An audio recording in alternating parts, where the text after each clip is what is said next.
Donc, j'ai voulu faire un sujet assez court sur l'AOT. Dans le monde Angular, on a vu ça sortir depuis, dans les release notes, depuis la bêta, la RC5, il me semble. Les NG modules sont apparus, l'AOT, qu'est-ce que c'est, qu'est-ce qui se passe? On va l'évoquer, le but c'est de le faire rapidement. Vous me connaissez, donc je vais passer. La seule chose qui est intéressante, ma petite pub, si vous cherchez pour faire des formations Angular, Angular 2, je suis dispo, Brandbang Lunch et autres. N'hésitez pas. Le sommaire, j'ai fait simple, la présentation est courte, donc on va juste suivre un chemin, on va suivre un exemple et voir comment fonctionne Angular derrière et tout ce que ça amène l'AOT. Donc, j'ai pris l'exemple le plus simple au monde, c'est normalement le plus lisible, le plus accessible. Vous avez un composant en Angular 2, Angular, et son template. On a l'habitude de voir ça, on se dit c'est super simple, il y a juste un composant avec un attribut et à côté un template HTML. En fait, il ne faut pas oublier que Angular, on a beau coder les templates en HTML, ce n'est pas du vrai HTML. Le ngModel ou le ngForm, ici, sont deux directives. Il va falloir les interpréter, il va falloir que le système les connaisse pour pouvoir utiliser ces éléments-là. Dans Angular, dans sa version 2, vous utilisez dans votre ngModule le form module pour avoir à disposition ces éléments-là. Sinon, le système, il pète et il vous dit « je ne connais pas ngModel, je ne sais pas à quoi c'est bindé ». Donc déjà, on voit que c'est du HTML, mais pas que. Et derrière, comment le système travaille avec ça? Parce qu'au final, s'il est obligé de le lire, cet élément-là, il est obligé de pouvoir le représenter d'une manière simple et utilisable à l'intérieur de son fonctionnement. Donc, il y a un parseur. On va se dire, Angular, ils ont réinventé la roue parce que le parseur, parser du HTML, la solution la plus simple aujourd'hui pour parser du HTML, c'est utiliser le moteur du navigateur. Ça tourne dans un navigateur.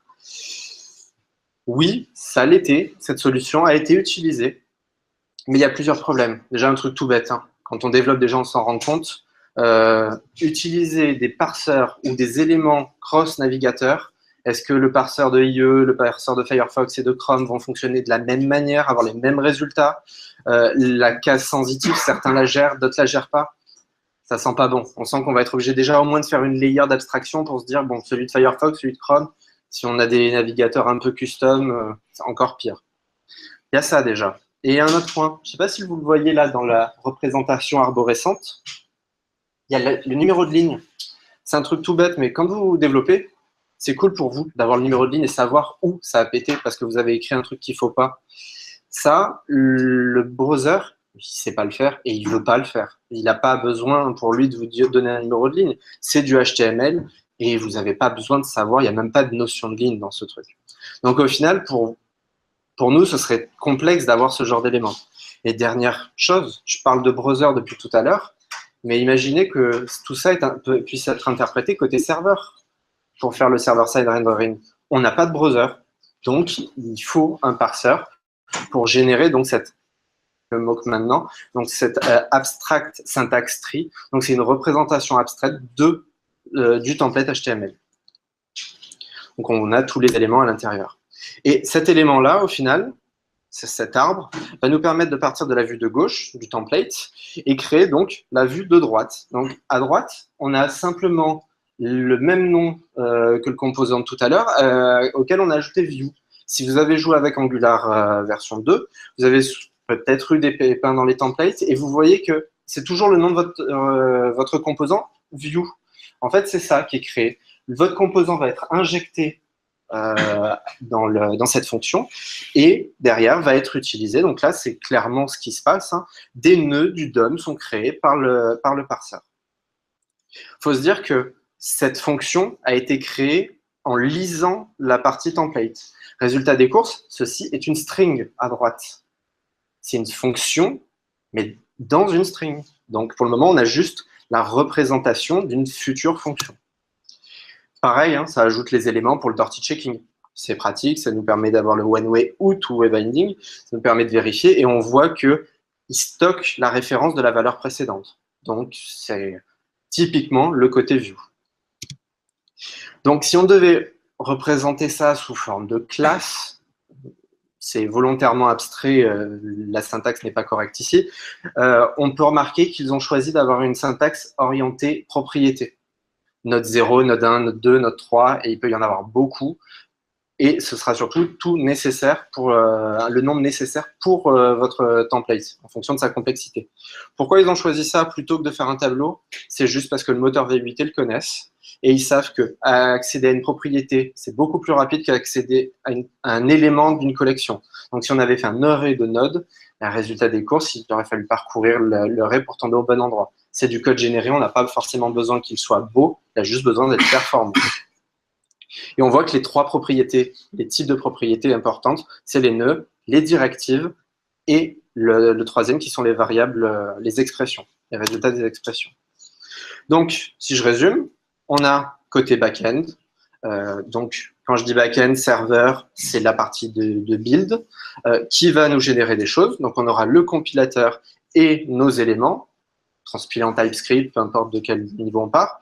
Et côté browser, on va faire tout le reste. On va parser les vues, on va les mettre dans une string que potentiellement derrière, il va falloir en faire quelque chose, et on va les utiliser. Mais pour faire ça, pour les utiliser, ces strings, et en faire des fonctions réellement instanciables avec le new, il faut passer par quelque chose qui est horrible, c'est le eval. C'est-à-dire qu'on va évaluer la string comme étant du JavaScript, comme si on l'avait loadé, pour pouvoir derrière le réinstancier et le rappeler. Donc ça, magie, ben non, je ne vous ai pas présenté l'AOT, dommage, je vous ai présenté le JIT, donc le Just in Time. Ça, c'est la version standard qui existe en AngularJS et qui existe en Angular 2. Le but, c'est de casser ça, c'est de faciliter en termes de sécurité et en termes de performance. Donc, je le rappelle, eval, c'est evil. C'est pas bon. Alors, il l'appelle, hein, venez. Mais c'est la plus grosse problématique de sécurité dans les versions, dans les moteurs JavaScript, évaluer du code. Vous êtes sur un réseau McDo ou autre, ou un réseau qui potentiellement la sécurité est pas bonne. Quelqu'un va pouvoir injecter du code dans une ressource que vous demandez à un CDN et se le faire évaluer. Donc, toutes vos datas dans le local storage ou autre, des tokens, tout peut y passer. Franchement, c'est vraiment quelque chose à prendre en compte. Pour améliorer ça, on dépasse le problème. On fait plus de choses côté serveur, donc là, au build.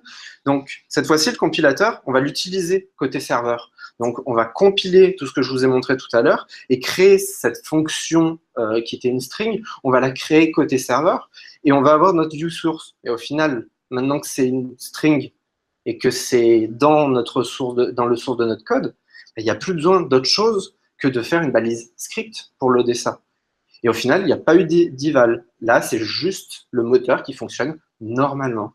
Et là, on peut parler de ahead of time compilation. Donc, on fait une partie de la compilation en amont de l'exécution du code sur le browser.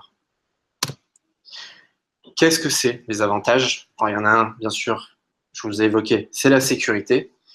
Mais il y en a d'autres. Un truc tout bête, aujourd'hui, sur les applications Angular 1, on ne peut pas faire. Une solution, je suis preneur parce que perso, je ne le fais pas. Les templates, la minification des variables dans les templates liées à votre code côté composant.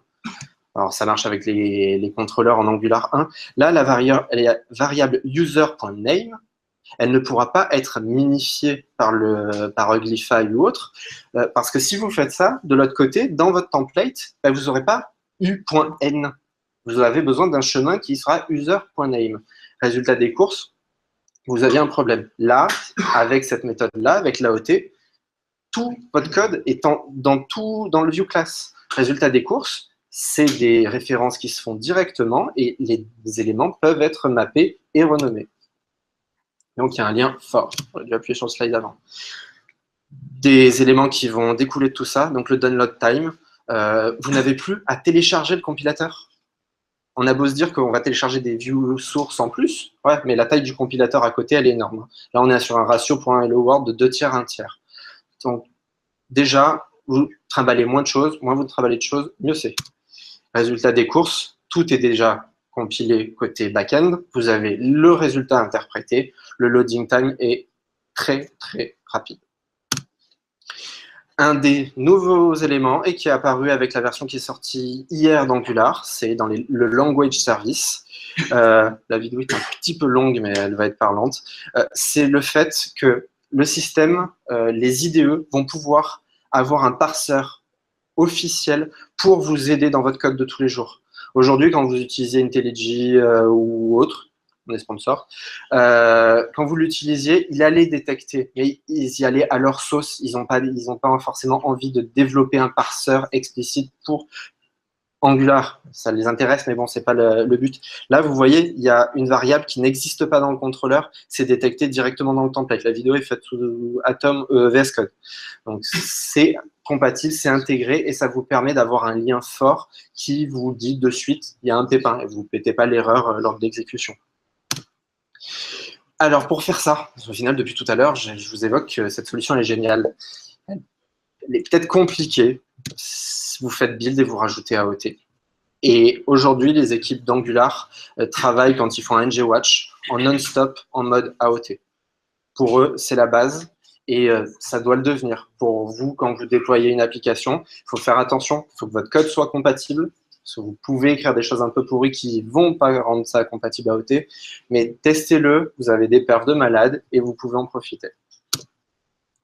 Si vous voulez plus d'infos sur ces éléments-là, deux présentations, une à NG Connect, à Angular Connect et une à NG Europe sur la minification et sur le compilateur dont je me suis inspiré pour Angular.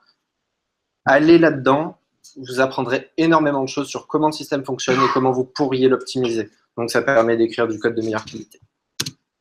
Merci à vous. Et si vous avez des questions, je vous avais dit que ça serait court, donc n'hésitez pas.